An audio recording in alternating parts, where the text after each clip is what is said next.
And today in a cabinet meeting, the government decided to ban e-cigarettes. This was announced by Nirmala Sitharaman after the cabinet meeting, and they came out to say that this is a significant step. And here is what an e-cigarette is. Before I tell you why the government wants to ban it and what the real debate is about, for those of you who don't know, these are actually shaped like cigarettes or cigar, or like a pen actually in many cases. They're battery operated, they're electronic cigarettes. They don't have tobacco, but they do contain nicotine. Of late, the e-cigarettes that are available in the market are also available in different flavors.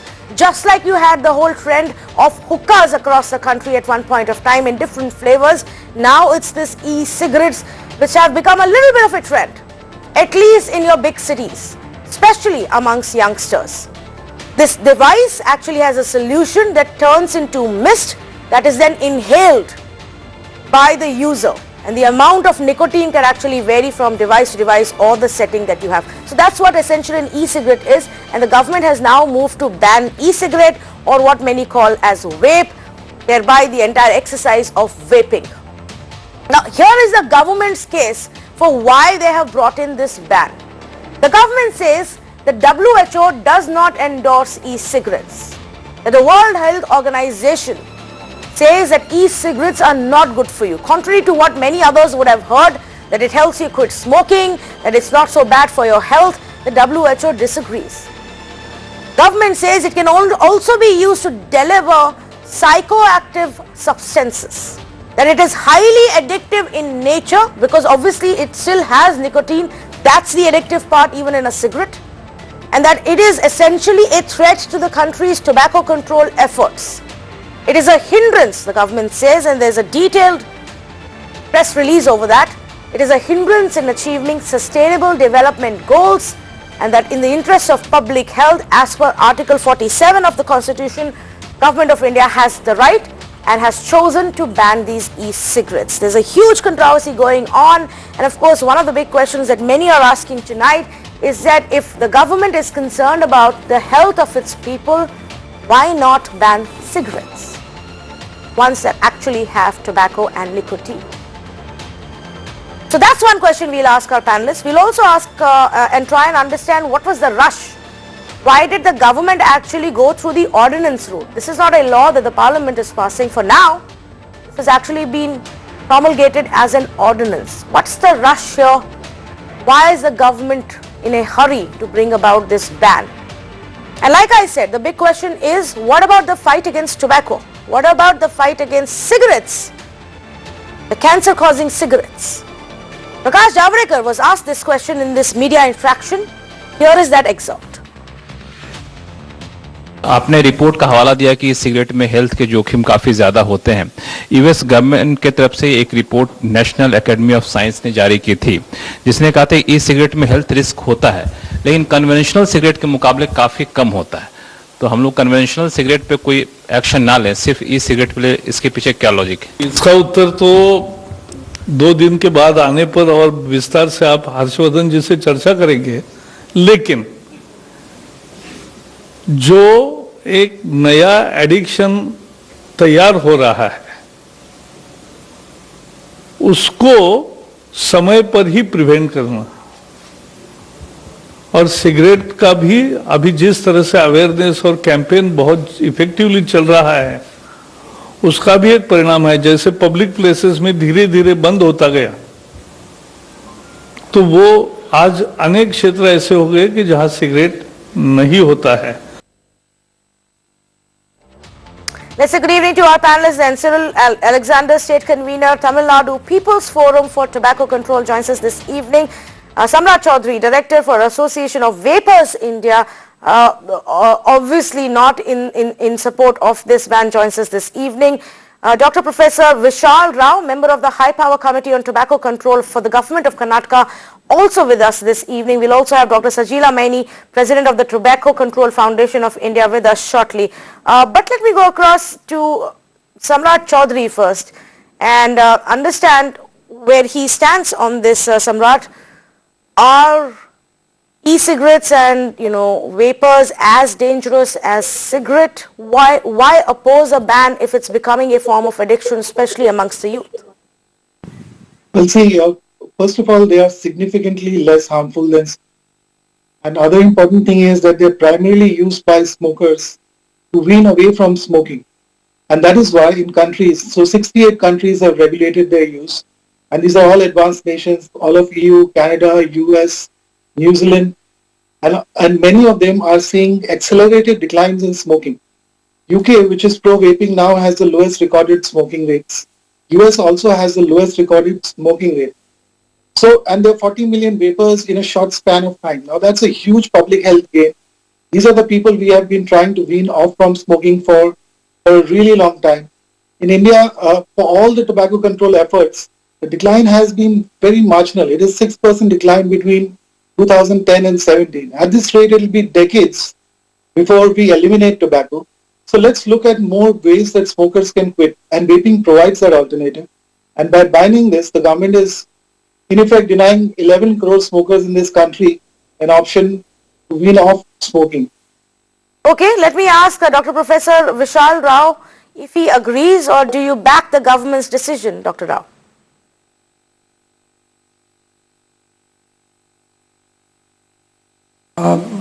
Tanvi, I think from our perspective, what I would like to highlight, and I think the point that has received less attention is, I think like we keep talking about cigarettes versus e-cigarettes, the story needs to be discussed not around the two, but around the common denominator of nicotine. Now, if you look at cigarette, every single cigarette has about 1 milligram of nicotine. If you look at some of the latest e-cigarette devices, they have in one single cartridge 300 milligram of nicotine, of which if you look at it from a medical standpoint, just 60 milligram of nicotine is lethal to human body, which can even be fatal. So from a point of view of a health standing, I think we know that this entire business is not about e-cigarettes or about cigarettes, it's about nicotine. Yeah. And the entire business module is around addictions and how to promote addictions. Okay. Well, I would quickly refute that. It's not factually true. If 60 mg was the limit, fatal limit, and if e-cigarettes are 300 mg, we'd have millions of deaths by now. The fact is that e-cigarettes do contain nicotine, but in a cigarette, what's causing the harm is the tar and the 7,000 chemicals of which 80 are carcinogenic. Let's not decouple this delivery mechanism from what's happening. Nicotine is delivered, but how is it delivered? If you burn tobacco leaves, if you burn let's say tea leaves tomorrow and smoke it, you'll die from it. That's the delivery. You wouldn't say tea is the problem. You'd say the way you consume that tea is a problem. Okay, but the fact of the matter is, on a comparative basis, it may be different, but there is no denying the fact that even these devices are leading to addiction in some way, especially in youngsters who probably have difficulty in accessing cigarettes, are trying these because they also come in different flavors. They also look cool, and they're all trying this out. So there is a concern there. The government says, let's nip it in the bud before it becomes a widespread problem like the cigarette industry and the cigarette addiction is in our country. Let's stop this before it becomes a giant problem like that. Dr. Maini, where do you stand on this debate? Do you think this is a good move and it helps in our battle against tobacco and addiction and even fight against nicotine? Definitely, I think this is an excellent move. Yeah, I really welcome the government step for the whole thing. It's really a welcome move. Yes, I do it. Because this is now becoming an epidemic. It's not like it's actually having an impact on the young children. I have seen so many. Now earlier, what happened? The e-cigarette came as a harm reduction model. Yeah, for helping people quit smoking. But they now have entered into a bigger this thing, and now people are starting with e-cigarettes. Yeah, with Juul, with vapes, with different, and in youngsters, I I am a tobacco cessation specialist at Gangaram Hospital.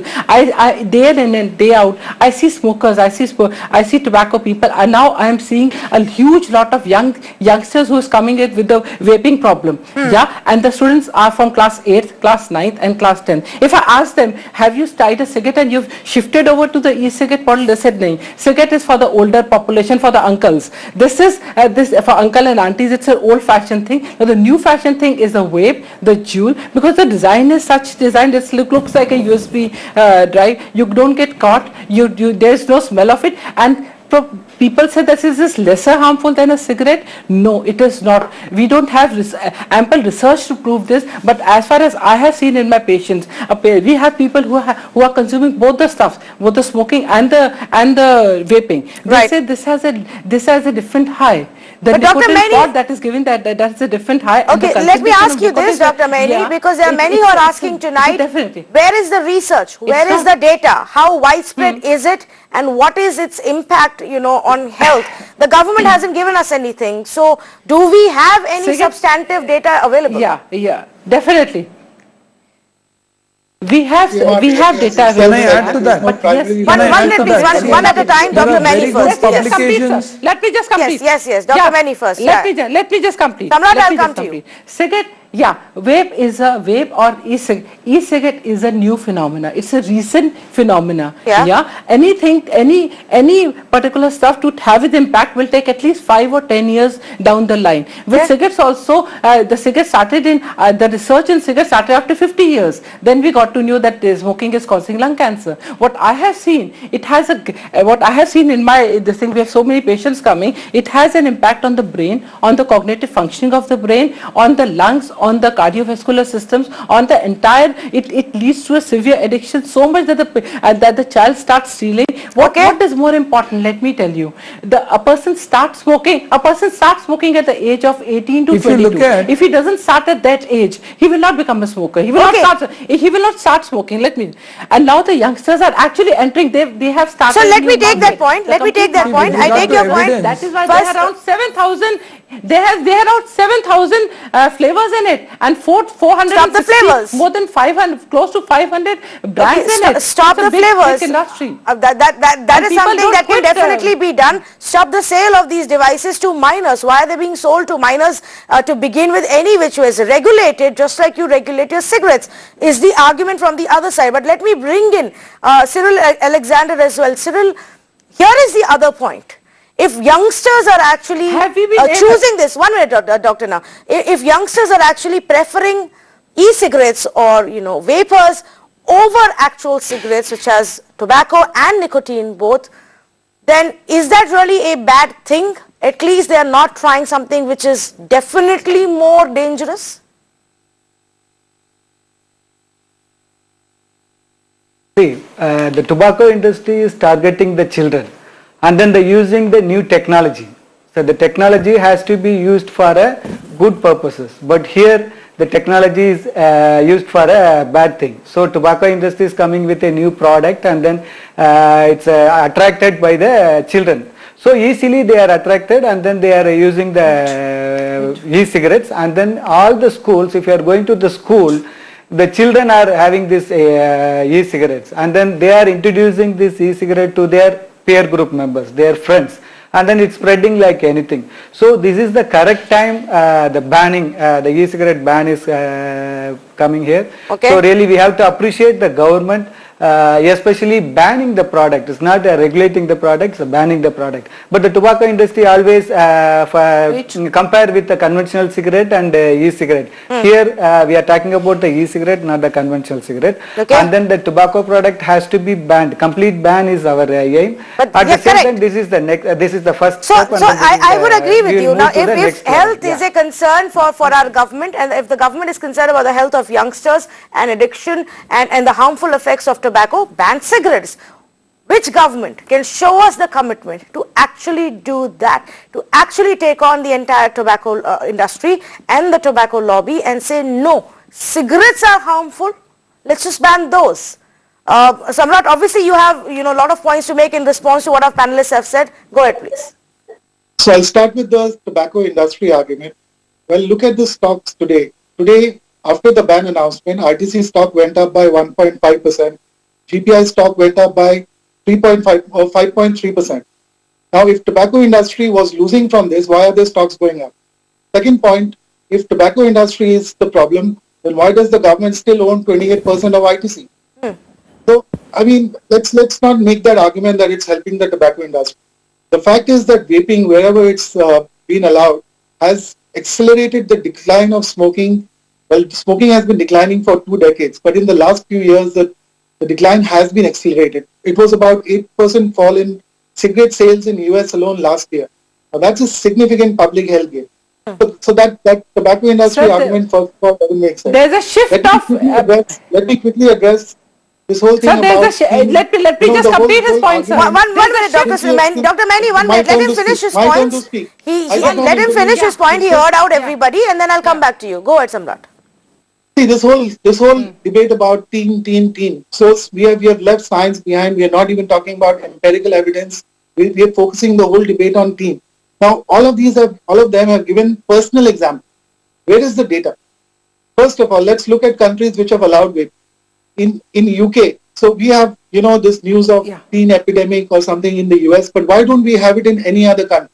I can tell you why. In US, they record data for ever use. The question asked in their surveys is, did you ever use this product in the last 30 days? Now, we all know that teens experiment with a lot of stuff, and that's where it gets recorded. And that's why in UK, for example, they record regular use, and that is why you don't have teen vaping epidemic in UK or in any other country. Now, while we support that any regulation or policy move to keep these products out of the hands of minors, all should be done in that regard, in our view. But do not discount that this country has 11 crore smokers, 13.5 lakh of whom die every year. They also have rights. They also pay taxes. You cannot just brush them away or pretend that they don't exist. Okay. Dr. Mani can respond, and then I'll go across to Dr. Rao for the last word. Dr. Mani first. Yeah. They pay taxes for what, sir? They pay taxes for selling this is poison. This is also poison. That is also just 1 minute, sir. Let me just complete. Ma'am, if something kills 8 million people a year, that's a bigger poison. It's not about.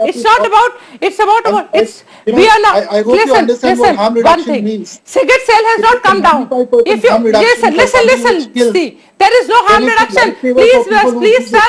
There is no harm reduction with this. I understand. Sir, I understand harm reduction better than anybody in this country. There is no harm reduction with this, sir. This is what US FDA I genuinely don't have the time for this argument right now. Very quickly, if you can just allow Dr. Mani to finish your point, please. Yes, Dr. Mani. It is banned in 25 countries. Wherever it has been researched, it has been banned. See, it's a recent phenomenon. Researchers will come. But do we need to have the research? Why not nip it in the bud? Why not? We are not saying keep cigarettes. Cigarettes are also bad. We are not debating whether, as sir said, we are not debating whether cigarette is bad or not. No, but I am asking the question that why aren't we banning cigarettes? I am asking the question, why aren't we banning the cigarettes? I am asking the question, why has the government rushed into this? Why has the government brought in an ordinance? Not even actually legislated it via the method of parliament, brought in an ordinance to implement this ban. If the government is in such a hurry, what was the basis of the government's decision? Where is the data that is available? It's not okay to simply say that vaping is uncool. So we've banned it. Very good that you've taken a step to ban a product which may become a tool of addiction amongst our youngsters. So that's a good step to be taken. But Dr. Rao, we can't stop here.